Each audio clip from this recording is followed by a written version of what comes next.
Cougar soccer is our topic here today on the Cougar Coaches Show with head coach John Klein of both the men and women's squad. We figured out Zach Opland was the goal scorer, the winner on homecoming family day in the game against Dordt College in the come-from-behind victory there, and then a couple of 1-0 wins in conference play with Hannibal and with William Woods, your goaltender again, the defensive player of the week in conference play. The trophy case continues to grow in Matt McKenna's dorm room for sure. He's one of a kind in goal for you, one of the best you've had here in many, many years.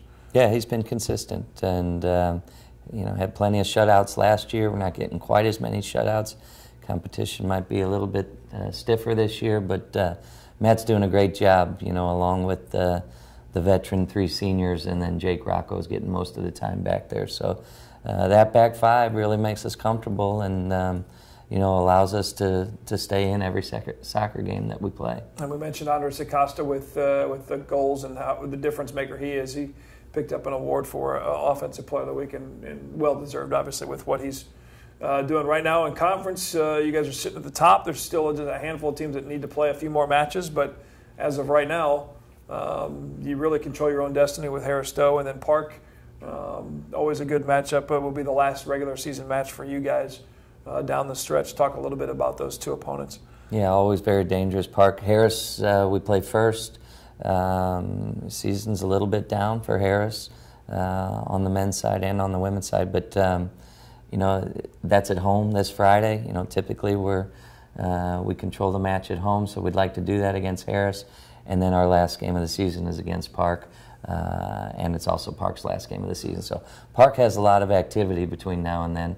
I think they're only 2 or 3 games into the conference play, but always dangerous. Took us out of the conference tournament last year. We need a little bit of revenge on that, and would love to win a conference title. We haven't done it in a few years. We're sitting in a position to do it. It's important for us to take both those contests. Most definitely, and that would buy you, at least at that point, or earn you at least the first-round bye in a conference tournament. Is that correct? Correct, in the conference tournament. So home field, obviously. Even coming in second in the conference would get us the first-round bye in the tournament of 6. So and allow us to host a game. And where is not to look too far ahead, that's my job, certainly not yours or the players, but as far as the national tournament for men's soccer, is it the same as the women's, or are they in the same location? They're both in Alabama. One's in Orange Beach, one's in Decatur. Okay. I'm not sure how far apart those 2 locations are, but Alabama this year. Okay. Again, not jinxing anything, knock on whatever. No. It's just a question. Just a question. Well, no, but you coaches and you're looking ahead more than 12 hours becomes quite a jinx. What is the practice setup for you guys like on the men's side at this point with a majority of your conference games finished, and I guess really for the women as well? Anything change in how you practice or what you're doing as far as preparing for these final few matches? No, I think we just address little things.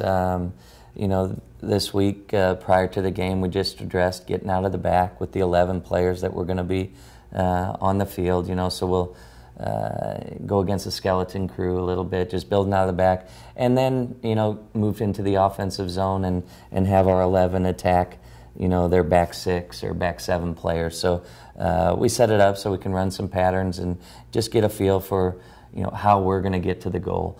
And we do very similar on the women's side. For the most part this year, I think we've run the same session back-to-back, girls, guys. We are at this time of the year just starting to see little things that the girls may need a little more work on, and the guys may need a little more in something else. So we're tinkering in different areas at both practices, but for the most part, nothing's really changed. And we're running, we run the girls first, 3:30 to 5:30, and then the guys get warmed up at 5, and we're on the field till 7 with those guys. So it's worked out great. Coach Deshay and Megan Gill and Jack Rubenstein are terrific assistants, and everything's been smooth this year. Got that system down as we flip a little bit here to the girls' side at 6-7, trying to climb back to that 500 mark, 4-1 in the AMC conference. And I think something that we had talked about before the season started as you were continuing to sign players and try to build your brand of what will be the women's soccer program that you guys felt from the beginning, that the style of player, the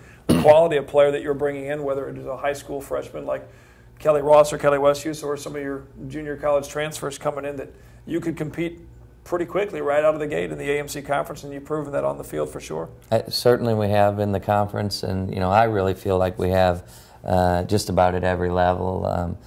Came up a little bit short in some of those tough top 25 matches and a D2 match here or there, whether it's preseason or regular season. Haven't given up more than 2 goals.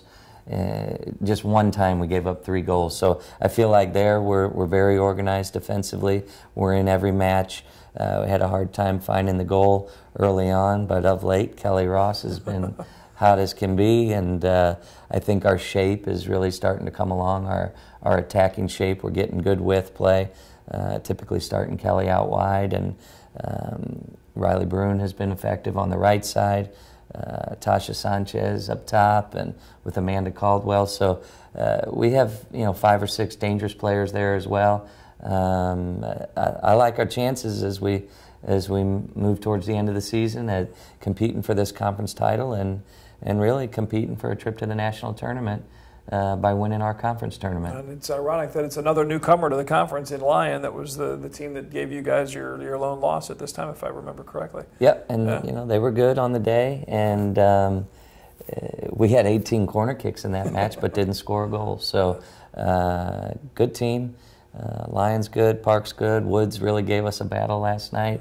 There's some good teams, but we've certainly held our own. And you mentioned Kelly Ross played at Moberly, scored a lot of goals. And our last time here talking a couple weeks back, talking about how she's trying to fight through and take that next level, that next step to the next level here in NAIA soccer. And it's not been as easy for her to find the goal. And then basically as soon as we put the wraps on the show, she's scored 6 goals in 3 games and 3 assists, I believe, and has picked up a AMC honor for Player of the Week, Offensive Player of the Week.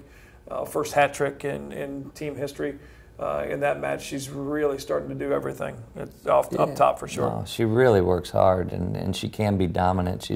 She just overpowered the defense in the Dort game, and her speed is she's got terrific speed. She's strong. She strikes the ball well, and she's starting to hit the goal. She's anxious to learn. She listens, and I think she's really working hard to try and do what we ask of her. You move her into the back if you need to. There's no dispute there. Move her to a midfield position. Hey, whatever you need me to do, Coach. Move her up top into a center forward position. So very versatile player. Can be very physical. But I think we're figuring out that we need her to score goals. As we move towards postseason. And the team at this point, as far as in conference, at 4-1. Stevens new to the conference. You'll play them here coming up, and then Park as well, finishing up conference play. As we talked about with the men's side, you got to like your chances. You control your own destiny as far as what that seed may be. Yeah, I mean, I'd like to think that the Park game at the end of the year is going to be for the conference championship, and certainly we have to get past Harris Stowe. We have to get past Stevens. And Park's got a few more games to play there, but almost as always, the last game of the year, whether it's versus Hannibal or Park, it usually has an impact on us winning or losing the conference championship. If you get a chance, there's 1 more home match. Is that it? Or 2 more? I know we play Baker at home, and we play Harris on Friday, so a couple home games still. A couple more left to see, and then tournament time, hopefully a couple of home games for both squads. Out at Armarv and Owens, you get an opportunity to come out and see the Cougars. We'll come back one more segment here with Coach and talk a little bit about more on the program and a little bit look to the future ahead as well as what goes on in the constant battle with the recruiting for the Columbia Cougar soccer program. We'll be back after this. Cougar Coaches Show continues on Mediacom Channel 22.